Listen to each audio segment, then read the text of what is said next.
Vamos saber mais sobre ufologia e o que é esta ciência curiosíssima que estuda os enigmáticos UFOs com a ajuda, UFOs, enfim, com a ajuda do médico, psicanalista, estudioso e pesquisador da área e consultor especial da revista UFO há 30 anos. Boa noite, Luciano Stanca. Como vai? Boa noite. Você tá bom? Tudo bem? Obrigado por ter vindo. Aqui. É um prazer, Imagina. obrigado. Está na sua casa. Eu te vi ali, mas eu não sabia que nessa escuridão eu não vejo ninguém, né? Tá tudo bem? Tudo em ordem, Rony. Obrigado. Engraçado, um médico ufólogo. É tão divertido isso. Mas, Rony, é mais antigo ainda. Nós nos conhecemos na época do Terceira Visão. Eu pesquisava o Dr. Fritz, aqueles fenômenos de... E nós nos encontrávamos nos bastidores e tal. Da produção. Então, faz muito tempo, você está igualzinho. Imagina. Muito bem, muito bem. Estou dobrando o cabo da Boa Esperança, Luciano. Agora, na verdade, a ufologia como ciência, ela começou a ser formada em 1957, né? Sim, ela seria a data oficial da ufologia, seria quando o Mantell... Ele foi derrubado o avião dele e o que aconteceu? Então falaram dos fly saucers. Então uma revista de aviação fez uma alegoria, uns desenhos falando em pires voadores. E começou ali toda essa bagunça. Para nós disco, para eles pires. Quer dizer, isso foi baseado em... A ufologia, ela nasceu baseada em relatos, registros visuais, evidências físicas e um monte de outros fenômenos que são relacionados aos objetos voadores não identificados. Aqui OVNI, lá UFO. Como é que foi que a ufologia se desenvolveu? Porque ela teve, de repente, um boom. Todo mundo... Naquela época, década de 50, meu Deus, não se falava em outra coisa. Sim. Eu acho que o que fez escola para todos nós foi Erich von Däniken, com Eram os Deuses Astronautas. Eu li. Não tem ninguém que na ufologia não ouviu falar e não foi contaminado por Eram os Deuses Astronautas. E o Erich von Däniken, ele fez uma escola onde a gente foi ver que a ufologia busca coisas do passado. E vamos ver que ela é muito mais antiga do que 57. Nós vemos gravuras pictográficas em cavernas ancestrais e todas as grandes civilizações nos falam de deuses que usavam vimanas, que usavam carros voadores, carruagens. Então ela é muito antiga. Os vimanas é o nome que se dá em sânscrito para os objetos voadores. Quer dizer, na verdade, as naves, né, voadoras. E eles eram até emprestados para os reis da época. Então havia uma comunicação entre esses seres e os soberanos da época que usavam os vimanas. Existe um programa, você deve ter visto, né, Luciano, na TV a cabo, que tem um menino de descendência grega, Giorgio, não sei o que, o nome dele é meio complicado. O Alienígenas do Passado. Alienígenas do Passado. E que o grande amigo dele é o Erich von Däniken. Eu, quando li pela primeira vez, fiquei deslumbrado com aquelas coisas. Eu li 2 livros dele. Eu li De Volta às Estrelas e Eram os Deuses Astronautas. E, de fato, eles fazem uma ligação dessas coisas, não rupestres, né, essas coisas de caverna e tal, neolíticas e tal, paleolíticas, mas, de fato, com coisas que a gente viu na pirâmide de Palenque, tem um cara que parece que está dentro de um foguete, enfim, tem tanta coisa. Tem muitas coisas. Os assírios, enfim. A própria Bíblia, Ezequiel, ele teve contato com uma carruagem de fogo que o levou para os céus. E chacinava as pessoas que corriam para perto. E ele recebeu conhecimento. Então, a própria Bíblia tem várias referências à ufologia. Aquela história da casa do meu pai tem muitas moradas. Sim. Seria talvez uma dica, observa que vocês não são sozinhos aqui. Então tem muita coisa. Agora, o que me deixa um pouco mais assim é que fisicamente é impossível você, pelo menos até os dias de hoje, você ultrapassar em termos de velocidade a própria velocidade da luz, né? 360 mil quilômetros por segundo é o máximo que existe fisicamente. Eu penso que se existe de fato vida no universo que é tão gigantesco, só na nossa galáxia são 200 bilhões de estrelas, praticamente todas com sistemas planetários. e tem 200 bilhões de galáxias, seria ter muita presunção achar que a vida é só aqui. Mas não tem como você viajar, mesmo que você vá, por exemplo, uma Alfa Centauro, por exemplo, tá? A mais próxima da gente. Você vai lá 200 mil anos para chegar. Eu acredito que isso possa acontecer por aquele wormhole. Exato. Ou pela dobra espacial.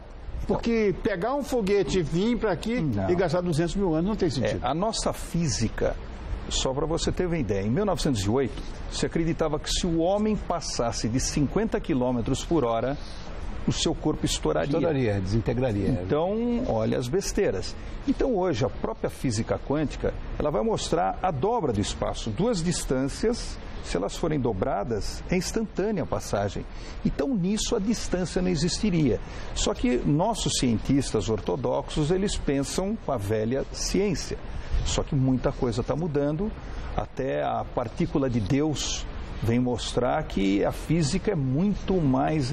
A gente abre uma porta, tem 10 atrás. Estamos tentando descobrir ainda o que vai. Você como psicanalista, que isso é o que mais me seduz em você, quer dizer, psicoterapeuta, que mexer com a cabeça dos outros é uma coisa muito complexa. Especialista nesse tema, que é a ufologia, você busca entender de onde vêm as fantasias dos pacientes. Isso com toda certeza, porque acontece isso também. Como é que você acabou se envolvendo com esse tema? Eu tive professores que no Colégio Rio Branco gostavam do tema, e um deles é o Flávio Pereira. E ele falava nas aulas, comentava, mostrava experiências e foi contaminando alguns alunos. Eu fui um desses contaminados já quando eu tinha 14 anos e o vírus esse vírus é mortal. Quando pega, não sai mais da pessoa. A gente pode dizer que algumas pessoas, de um modo geral, desde os primórdios, sempre tiveram visões. Você deve ter visto no consultório um monte de vezes. Algumas diziam que recebiam visitas de demônios, de fadas. Estou tentando medievalizar essa coisa, né? Agora as aparições mais comuns são dos extraterrestres. Como é que são esses encontros? Como é que você faz para saber o que é fantasia e o que é realidade?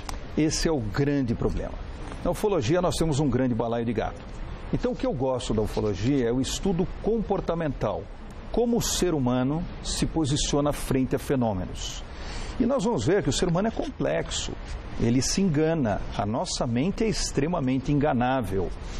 E o estudo, muitas vezes a gente consegue casos inconclusivos, com marcas no corpo, com as abduções, e nós estamos sempre tentando investigar, vendo o local, o que aconteceu, se deixou marcas no corpo. Então, como que funciona isso na pessoa? Porque ela tem um verdadeiro estresse pós-traumático em determinadas situações inusitadas. Então, a nossa investigação é buscando o que realmente aconteceu com essas pessoas. Agora, Luciano, existem, quer dizer, eu já li e tal, posso estar falando bobagem, mas esses contatos são classificados em graus. Sim. A ufologia é uma paraciência, então ela tenta dar uma nomenclatura às coisas. Então aquela luzinha distante, longe, parece um pontinho que você está desconfiado, é chamado contato de 0 grau. Uma luz mais próxima, que tem um som diferente, um brilho diferente, 1º grau.